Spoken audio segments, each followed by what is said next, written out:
दिवाली आई और बहुत सारी ढेरों खुशियां आपके लिए लेके आ रही है। और ना केवल ये दिवाली ढेर सारी खुशियां आपके लिए लेके आ रही है, बल्कि आपके लिए एक नया डिसिप्लिन लेके आ रही है, एक नया नूतन वर्ष लेके आ रही है। और इस नूतन वर्ष को भी आप बहुत अच्छे से मनाइए, बहुत धूमधाम से मनाइए। ये हमारी तरफ से बहुत बहुत शुभकामनाएं हैं। लेकिन आप मनाएंगे कैसे, आपको ज़्यादा मेहनत करने की ज़रूरत नहीं है। कुछ एक दिवाली के ही उपलक्ष्य पर हम धमाकेदार शेयर आपके लिए लेके आए हैं और हमारे 3 धमाकेदार मेहमान आपके सामने होंगे जो अपने अपने शेयर्स आपको बताएंगे। तो इस कार्यक्रम को हमने इसी सोच के रखा कि दिवाली धमाका स्टॉक्स। आपको हमेशा याद रहेगा कि मेरे पोर्टफोलियो में आया और ज़ोरदार धमाके के साथ अच्छा प्रॉफिट मेरे को देके गया, और ये आपको अगले साल तक भी याद रहेगा। इसलिए इस साल के जो बेहतरीन शेयर हैं वो आपको हमारे 3 मेहमान देंगे। और मानसी बताने वाले 3 मेहमान कौन कौन से हैं। दलजीत, कोहली, गुरमीत चड्ढा और जिगर मिस्त्री, ये तीनों एक्सपर्ट्स हमारे साथ जुड़ेंगे और हमें बताएंगे दिवाली के धमाका स्टॉक्स। देखिए, ईटी नाउ स्वदेश का एकमात्र उपलक्ष्य और एकमात्र ध्येय यही है कि आपको दमदार रिटर्न्स वाले स्टॉक्स दिए जाएं। हर त्योहार पर हमारी कोशिश यही रहती है कि आपके पोर्टफोलियो को किस तरह से अच्छा बनाया जाए। और जहां पर दिवाली की बात चली है तो हमारी शुभकामनाएं आपके लिए यही है कि इस दिवाली आपके लिए खुशियों की फुलझड़ियां हो, दुआओं की आतिशबाजी हो और साथ ही आपके जीवन में मिठास ही मिठास हो। तो आइए धमाका स्टॉक्स की कैटेगरी की शुरुआत करते हैं और दलजीत से सीधा सुनते हैं, उनसे समझते हैं कि इस कैटेगरी में, इस कड़ी में कौन सा पहला स्टॉक है जो हमारे लिए लेकर आए हैं। दलजीत, शुभ दीपावली आपको, ढेरों शुभकामनाएं आपको। और इस दिवाली उम्मीद यही करते हैं कि आपके घर में, आपके परिवार में खुशियों की बौछार हो। बताएं इस कैटेगरी में पहला स्टॉक कौन सा होगा आपकी तरफ से। Good afternoon. सबसे पहले आप सभी को, आपकी पूरी टीम और सभी दर्शकों को दीपावली की बहुत शुभकामनाएं। हम आशा करते हैं कि आने वाला वर्ष सबके लिए बहुत प्रॉस्पेरस हो और बहुत अच्छा पैसा कमाएं इस मार्केट में। थोड़ा पिछले साल डिसअपॉइंटमेंट रहा, but let us have this faith कि आगे चल के हमें एक अच्छा प्रॉफिट कमाने का मौका मिलेगा। उसी तरीके की सोच के हिसाब से हम समझते हैं कि अभी जो सेक्टर, एक केमिकल्स का जो सेक्टर है, वहां पर इंडिया की एक बहुत बड़ी एडवांटेज वर्ल्ड वाइड बनी हुई थी और वो चाइना प्लस वन स्ट्रेटजी के साथ और ज्यादा बन गई है। कंपनियों का उसमें एक बहुत बड़ा मोट भी है जो एक स्पेशलाइज्ड एक्टिविटी करती हैं। तो उसमें हमने एक स्टॉक चुना है विनती ऑर्गेनिक्स, जो कि पिछले काफी समय से बहुत अच्छा परफॉर्म कर रहा है। हम अगर पिछले 3-4 साल की ग्रोथ देखें तो 13% कैगर रेवेन्यू ग्रोथ है। अब आप कह सकते हैं कि 13% मीडियोकर ग्रोथ, बट इस पीरियड में सब कुछ जो नेगेटिव हो सकते थे, क्रूड ये वो सब हुआ। तो अब का आगे वाले जो आने वाला समय है उसमें हमें लगता है कि कंपनी ने जो 300 करोड़ का अपना एक्सपेंशन प्लान सामने रखा है और उसका कुछ हिस्सा दिसंबर क्वार्टर में और आगे आने वाले अगले साल में आएगा, तो उसका बेनिफिट मिलेगा। और हमारा अनुमान ये है कि जो आज की इनकी 1600-1700 करोड़ की जो टर्नओवर है FY22 की, वो अगले 2 साल में FY25 में कुछ 3500 करोड़ तक बन सकती है। और उसी प्रकार से अर्निंग्स भी जो है वो डबल हो सकती है, कुछ 35 रुपए से 80 रुपए तक की जा सकती है। तो अगर कंपनी की अर्निंग्स डबल होगी तो हम ऐसा मान सकते हैं कि स्टॉक प्राइस में भी उसका बेनिफिट हमको मिलेगा और अगले 2 साल के लिए ये बहुत अच्छा रिटर्न हमको दे सकता है। ठीक है, तो दलजीत ने पहली कॉल आपको दी है विनती ऑर्गेनिक्स। इस पे आप ज़रूर ध्यान रखिएगा। एक बार लक्ष्य वाली प्लेट वापस लेके आएँ ताकि इस बार हम उसको अच्छे से नोट कर पाएँ, क्योंकि आपको 1 साल का जो टारगेट है उसके अंदर आपको लिखा हुआ मिल जाएगा। और साथ ही कुछ एक जो रीजनिंग थे दलजीत आपको बता रहे थे कि इन वजहों से आपको विनती ऑर्गेनिक्स को खरीदना चाहिए। वैसे मैं आपको बता दूं, दलजीत का जो कैश के शेयर चुनने का तरीका है वो काफ़ी सुलझा हुआ है, काफ़ी बेहतर है और काफ़ी बेहतर तरीके से आपको बताते हैं कि क्या करना चाहिए। 2370 रुपये तक का टारगेट है, अगले 1 साल के लिए उसको अगर रख सकते हैं तो न केवल ये दिवाली आपकी बेहतर जाने वाली, बल्कि आने वाली दिवाली भी आपकी बहुत ही बढ़िया, बहुत ही शानदार हो सकती है। मेरे साथ अब जिगर मिस्त्री भी जुड़ रहे हैं, उनका भी एक बार स्वागत करते हैं और उनको शुभकामनाओं के साथ उनसे बदले में एक बेहतरीन शेयर उनसे लेंगे। जिगर, बहुत बहुत शुक्रिया। First of all thank you very much आज समय देने के लिए, और आपको दीपावली की बहुत बहुत ढेरों शुभकामनाएं हमारी तरफ से। आप स्वस्थ रहें, आप तरक्की करें और खूब सारे पैसे कमाएं, ये हमारी शुभकामनाएं हैं। जब आप कमा रहे हैं तो थोड़ा बहुत हमारे दर्शकों को और हमको भी बताइएगा कि किस शेयर से पैसे आ सकते हैं। तो वो शेयर की सूची सर आपसे शुरू करते हैं, बताइए जिगर। नमस्कार डिम्पी, नमस्कार मानसी। दीपावली की आपको भी खूब बहुत ढेर सारी शुभकामनाएं आपके सुनने वाले, आपके दर्शक, सबका वर्ष मंगलमय रहे, वैसी शुभकामना करते हैं। बैंकिंग में एक बिजनेस है आईडीएफसी और आईडीएफसी लिमिटेड। जैसे ही मैं यहाँ पे जुड़ा हुआ हूँ, मुझे आपके बैनर्स पे दिख रहा है कि बंधन बैंक को अनुमति मिल गई है to purchase IDFC mutual fund. तो इसमें अगर इसको हम दो सिरे से सॉर्ट ऑफ अलग कर ले तो हम पाएंगे कि आईडीएफसी बैंक जो है वो पहले legacy business infrastructure funding business में थे, और उसके साथ वो बुक में जब प्रॉब्लम्स हुई 2015 में, तो ये बैंक धीरे धीरे अपने आप को इवॉल्व किया है। ये जो चेंज हुआ है बैंक में, उससे अब अगर आप देखें तो लेगेसी बुक उसकी करीब 12% रह गई है, और धीरे धीरे अगर अगले 2 साल के मेरे अनुमान आप देखें तो मुझे लग रहा है कि उसकी लोन बुक 15,000 करोड़ से बढ़ के 20-22% 2 साल में बढ़ सकती है, और लेगेसी बुक काफी कम हो सकती है। इसके चलते अगर जो उसका नॉन परफॉर्मिंग एसेट का रेशियो है जो करीब 3.5% है, वो कम होके काफी रिस्पेक्टेबल लेवल पे आ सकता है, बिलो 1%, नेट लेवल पे तो जरूर ही बिलो 1% आ सकता है। और इसके चलते आप पाएंगे कि ये बिजनेस आपको अवेलेबल है करीब 1.3-1.4 टाइम्स पे, जो आरओए कर सकता है ओवर 2%, और जिसका आरओए काफी रिस्पेक्टेबल 15% से ऊपर हो सकता है। इसको खेलने के दो तरीके हैं। एक, अगर आप आईडीएफसी बैंक भी लेना चाहें तो डायरेक्टली बैंक ले सकते हैं, पर आप पाएंगे कि आईडीएफसी लिमिटेड जो है, उन्होंने लास्ट कॉन्फ्रेंस कॉल और इनफैक्ट लास्ट 3 साल से ये बताते आ रहे हैं कि once they get all the approvals, सारी अनुमति मिल जाने पे ये स्ट्रक्चर कोलैप्स करना चाहते हैं, very similar to what an Equitas और Ujjivan small finance bank has done. तो अगर ये होता है तो आप पाएंगे कि आईडीएफसी लिमिटेड के पास 1.4 टाइम्स आईडीएफसी फर्स्ट बैंक के शेयर्स हैं, जो directly share holders of IDFC limited को दिए जाएंगे। और उसके अलावा जो उन्होंने म्यूचुअल फंड बिजनेस बेचा है बंधन बैंक कंसोर्शियम को, जिसकी अनुमति आप रिपोर्ट कर रहे हैं कि उन्हें मिली है, तो उसका करीब 26 से 27 रुपए का डिविडेंड आ सकता है। तो बैंकिंग क्षेत्र वो क्षेत्र है जहां पे हमारी काफी रुचि रही है करीब 1 साल से, और इसमें ये लेटेस्ट एडिशन आप कर सकते हैं besides the other banks that you want to own. IDFC First Bank directly, या उससे बेहतर तरीका हो सकता है आईडीएफसी फर्स्ट लिमिटेड को लेने से, जिसका 1 साल में करीब स्ट्रक्चर कोलैप्स हो जाने पे एटलीस्ट 35% रिटर्न की आप अपेक्षा कर सकते हैं।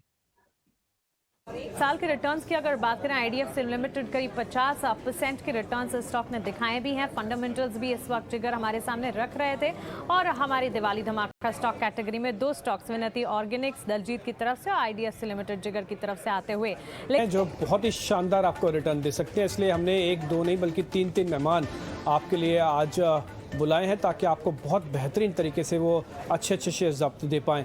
अभी तक जिगर ने जो आपको शेयर दिया वो है आईडीएफसी, उसके अंदर करीब 35% तक का रिटर्न आपको मिल सकता है।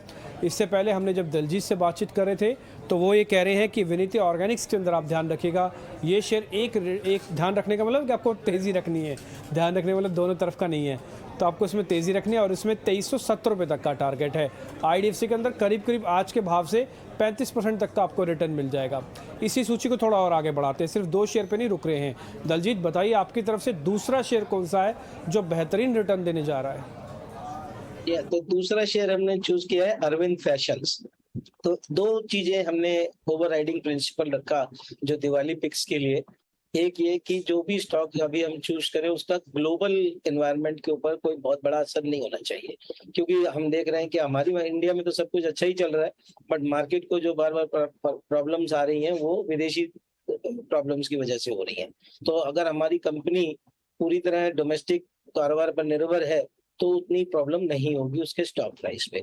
और दूसरी चीज ये कि FY22 से FY25 तक कंपनी के अर्निंग्स में कम से कम डबल होना चाहिए, तभी फिर हमें पोटेंशियल उसमें स्मॉल कैप या मिड कैप में मिलता है। तो अरविंद फैशंस ये दोनों चीजों को बहुत अच्छे से कैटर करता है। अगर हम समझें कि अरविंद फैशन करता क्या है, तो हमने देखा है US Polo, Arrow, Calvin Klein, Flying Machine, ये सब ब्रांड्स जो है वो सब इनके पास है, ये फ्रेंचाइजी है, इनके ग्लोबल ब्रांड्स हैं। और हम देखें तो जब ये 2016 में अरविंद लाल भाई ग्रुप से, अरविंद लिमिटेड से सेग्रीगेट हुई थी कंपनी, जब से लिस्ट हुई है तब से लगातार नीचे ही चल रही थी, अंडर परफॉर्म कर रही थी। बिकॉज कंपनी जो है वो अपने इन्वेंट्री मैनेजमेंट को सही से प्रॉपरली हैंडल नहीं कर पा रही थी।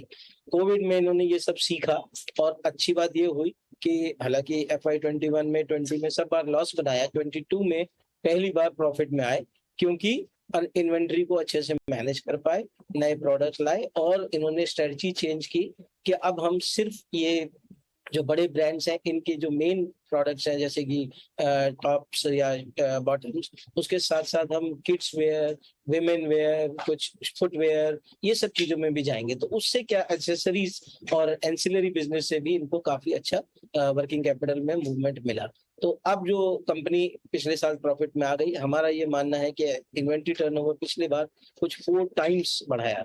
तो अगर इस तरीके की ये अपनी ग्रोथ को मेंटेन कर पाएंगे और जैसा उन्होंने गाइड किया है कि इस साल में 200 स्टोर खोलेंगे, टियर 2 टियर 3 में ग्रोथ बहुत अच्छी दिख रही है। हम सब जानते हैं कि ये सेक्टर में कितना पेंट अप डिमांड है और कितनी तेजी से ग्रोथ आ रही है। इसी श्रेणी का एक स्टॉक और है मान्यवर, जो हमारे पोर्टफोलियो में पहले था, हमने उसमें प्रॉफिट बुक किया काफी अच्छे से, 30-40% रिटर्न मिला उसमें हमें। तो हमारा ये पूरा सेक्टर पे भी पॉजिटिव व्यू है। और अगर हम देखें वैल्यूएशन वाइज, सबसे बड़ी बात, आप शॉपर स्टॉक 50-60 मल्टीपल पे, मान्यवर 80 मल्टीपल पे, गो फैशन, गो कलर जो है वो 70-80 मल्टीपल पे, तो ये आपको अरविंद फैशन मिल रहा है 25-30 के मल्टीपल पे।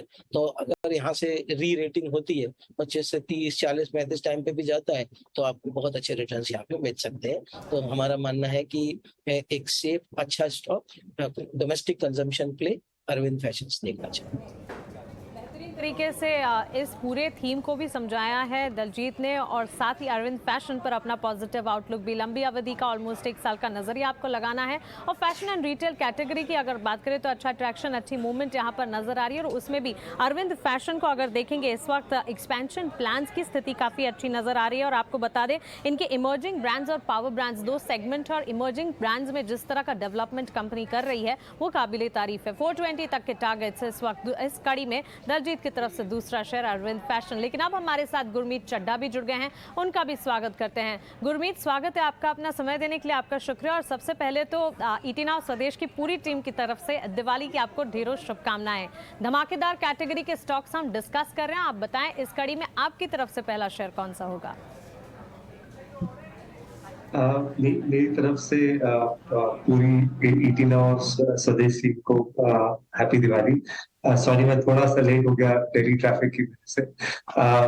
तो पहला जो थीम मुझे अच्छा लगता है, जो अपने पोर्टफोलियो में जिसमें हम निवेश भी कर रहे हैं, वो फाइनेंशियल्स है, प्राइवेट सेक्टर बैंक्स, उसमें हमारा टॉप वेटेज। और मैं काफी समय से बोलता आया हूँ कि इस हाई इंटरेस्ट रेट एनवायरनमेंट में जब corporate balance sheet clean up हो रही है, bank balance sheet clean up हो रही है, फाइनेंशियल्स का कंट्रीब्यूशन ईपीएस ग्रोथ में ज्यादा रहेगा। इनफैक्ट हमारी कैलकुलेशन कहती है कि शायद 50-55% रहेगा ईपीएस ग्रोथ में। हमने नतीजे देखे कल एक्सिस बैंक के, बहुत अच्छे नतीजे आए।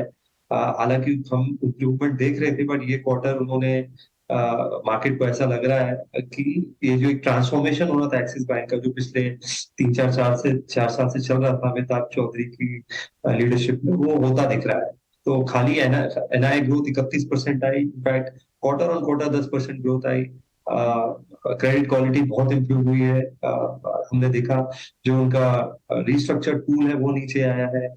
हमने निम्स में 36 पैसे का एक्सपेंशन देखा है, लगभग 3.96 के आसपास उनका नेट इंटरेस्ट मार्जिन हो गया है।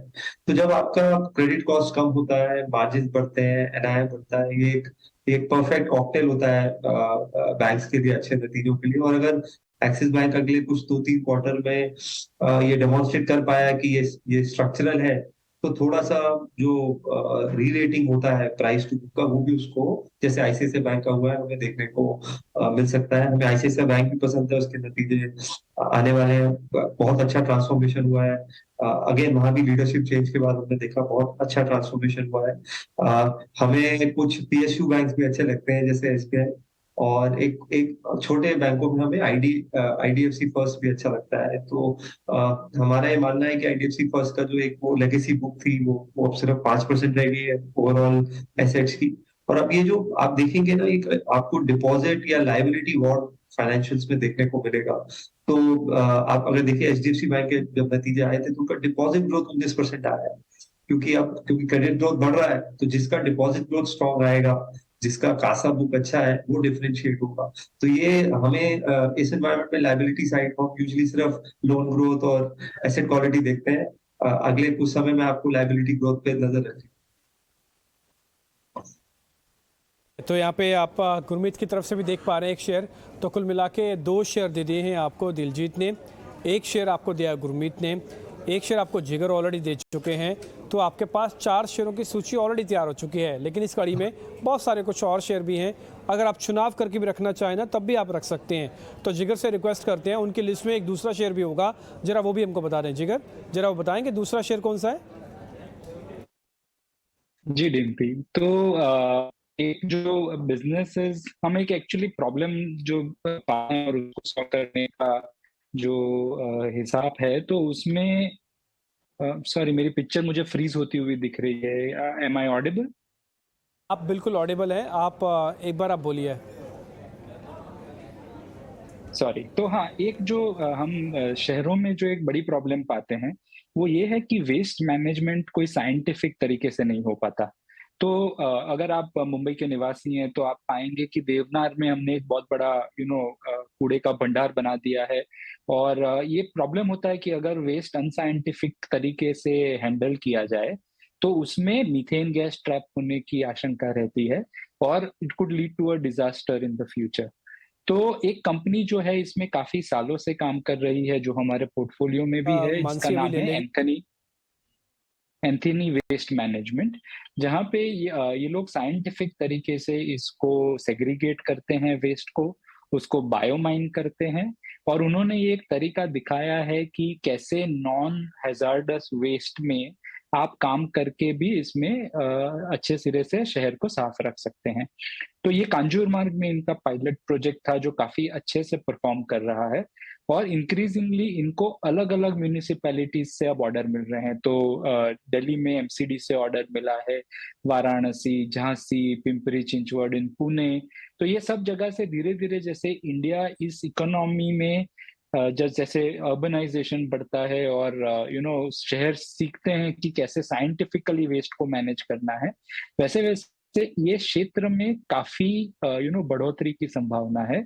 और जब ये 5-7 साल के बाद काफी एकदम मैच्योर इंडस्ट्री होगी, तब आप पाएंगे कि जो प्लेयर्स इसमें एक्सपीरियंस है, जिसमें लिस्टेड श्रेणी में खाली एंथनी वेस्ट मैनेजमेंट का नाम है, बट अनलिस्टेड में 2-3 प्लेयर और हैं, तो आप पाएंगे कि ये कंपनी को जिसको एक्सपीरियंस है उनको इंक्रीजिंगली बिजनेस मिलता रहेगा। तो एंथनी वेस्ट ये एक ऐसा कंपनी है जो आप लंबे समय के लिए एक थीम के हिसाब से रख सकते हैं। ओवर अ शॉर्टर टर्म 1-8 साल में भी इसका काफी इंप्रूवमेंट होगा, जो हमें लग रहा है। उनका नए नए प्रोजेक्ट शुरू हो रहे हैं जिसके कारण इनकी रेवेन्यू बढ़ेगी। इसका फेयर वैल्यू शॉर्टर टर्म में एटलीस्ट 25-30% हायर है।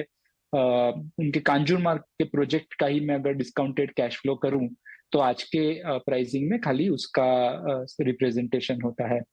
इसमें एक चीज आपको जरूर ध्यान रखनी है कि क्योंकि आपका म्यूनिसिपैलिटीज से बिजनेस आता है 100%, तो काफी निवेशक इसमें कंफर्ट नहीं पाते हैं कि म्यूनिसिपैलिटीज थोड़े से अनऑर्गेनाइज्ड होते हैं। Even the larger ones like Mumbai, उसमें आप पाएंगे कि अगर थोड़ा सा पेमेंट में इश्यू हो जाता है कभी कभी, तो ये ऑल्सो आपके जो सब कॉन्ट्रैक्टर्स हैं ये पूरी तरह से ऑर्गेनाइज नहीं होते।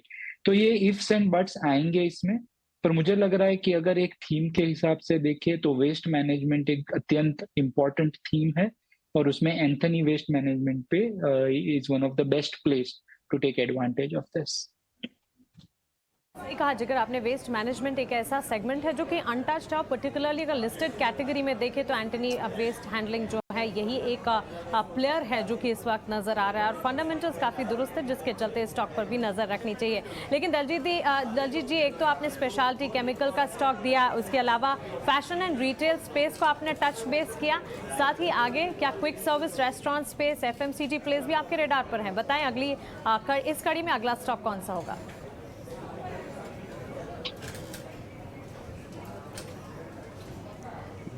Daljit ji, please unmute yourself. Sorry sir.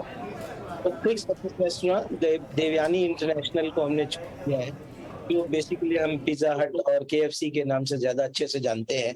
तो ये प्ले दो चीजों पर है। एक तो ये कि जो जिस तरीके की फूड हैबिट्स हमारे देश में चेंज हो रही हैं, आप देखते हैं पहले सिर्फ बच्चों के लिए ही हम पिज्जा की बात करते थे, अभी बड़े भी बहुत सारे खाते हैं।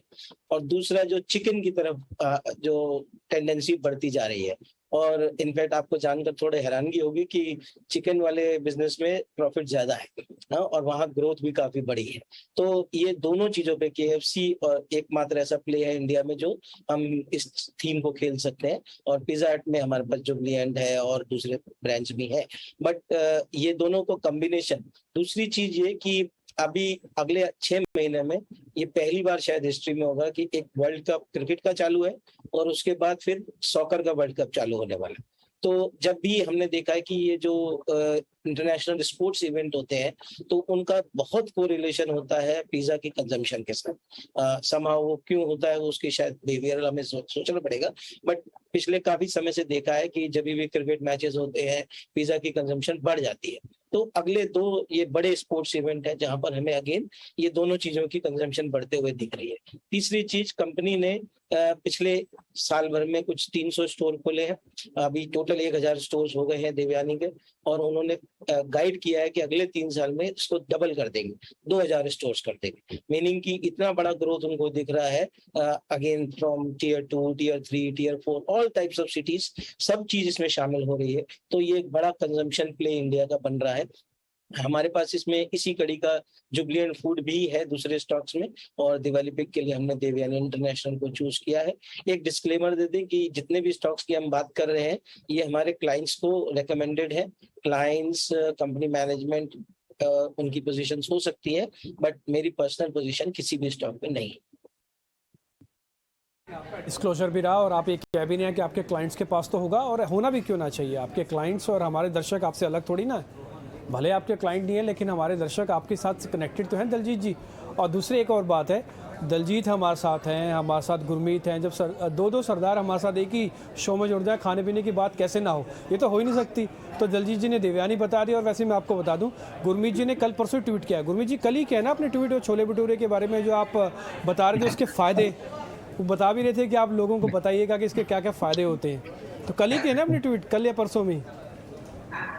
हाँ जी बिल्कुल। और दलजीत जी ने एक्चुअली, मैं खाने की बात करने चाह रहा था, पर सर ने ऑलरेडी बोल दिया है, तो मैं कुछ खाने से रिलेटेड बात नहीं करूंगा। उसी चीज के बारे में। ठीक है, डन। तो गुरमीत ने आपको दूसरा एक शेयर बताना है, वो भी आपको बताएंगे, लेकिन दलजीत जी ने आपको 3 शेयर बता दिए, आप अच्छे से नोट कर ले। एक बार मैं वापस आपको रिपीट करवा देता हूँ। दलजीत जी ने जो पहला शेयर हमको दिया है वो है विनीति ऑर्गेनिक्स का, दूसरा शेयर जो हमको दिया है वो है अरविंद फैशन का, और जो तीसरा शेयर है वो है देवयानी इंटरनेशनल का। इसके अलावा गुरमीत ने जो हमको अब तक ट्रेड दिया है उसमें बैंकिंग काउंटर्स में बुलिश है, उनकी बैंकिंग थीम काफ़ी अच्छी है। वो ये कह रहे हैं कि आप एक्सिस बैंक और आईसीआईसीआई बैंक जैसे दोनों बैंक्स पे वो काफ़ी बुलिश हैं।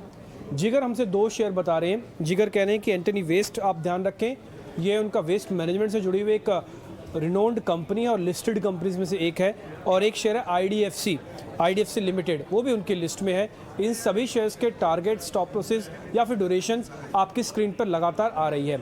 और गुरमीत से चलते चलते एक आखिरी शेयर और पता कर लेते हैं उनकी सूची में कौन सा है। गुरमीत, आपने ऑलरेडी हमको एक बैंकिंग थीम बताई है, आपकी सेकंड थीम कौन सी है?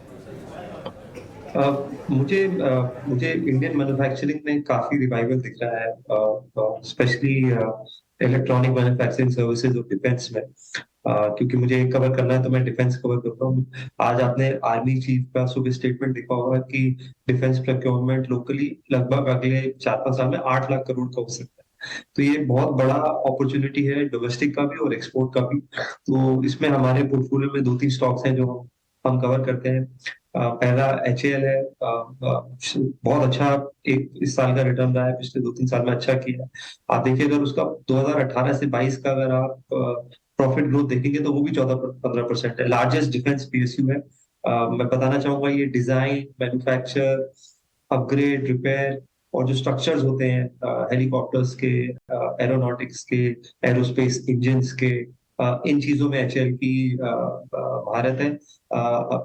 अभी अगर उनका आप रेवेन्यू मिक्स देखेंगे तो 30% मैन्युफैक्चरिंग और डेवलपमेंट से है, तो लगभग 2/3 जो है वो अपग्रेड और रिपेयर से है। तो बिजनेस में आपको कंटिन्यूटी और एन्युटी भी देखने को मिलेगी उनकी। और डिफेंस में ये चीज देखना बहुत जरूरी है कि ऑर्डर बुक आपकी वेल स्पेस्ड आउट है, क्योंकि कुछ लॉन्ग टर्म ऑर्डर्स होते हैं और हम कई बार न्यूज में देखते हैं कि ऑर्डर मिला है तो ऑर्डर एग्जीक्यूशन में 6, 7, 8 साल लग जाते हैं। तो उसको अभी से प्राइस में लेना थोड़ा सा जो है ट्रिकी हो सकता है। तो एचएएल की ऑर्डर बुक आप ब्रेक करेंगे तो 1 से 2 साल में आपको पूरा ब्रेकअप दिया उन्होंने अपनी कॉल पे, और 3 से 5 साल वाले ऑर्डर्स का भी पूरा ब्रेकअप दिया। उससे आपको थोड़ा सा वर्किंग कैपिटल साइकिल का अच्छा आइडिया लग जाता है।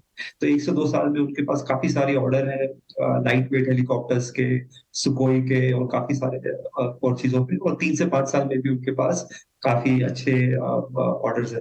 दूसरा मुझे इसी स्पेस में एक और जो हमें अच्छा लगता है वो सोलार इंडस्ट्रीज है। वो एक्चुअली एक्सप्लोजिव्स, केमिकल्स और डिफेंस का कॉम्बिनेशन है।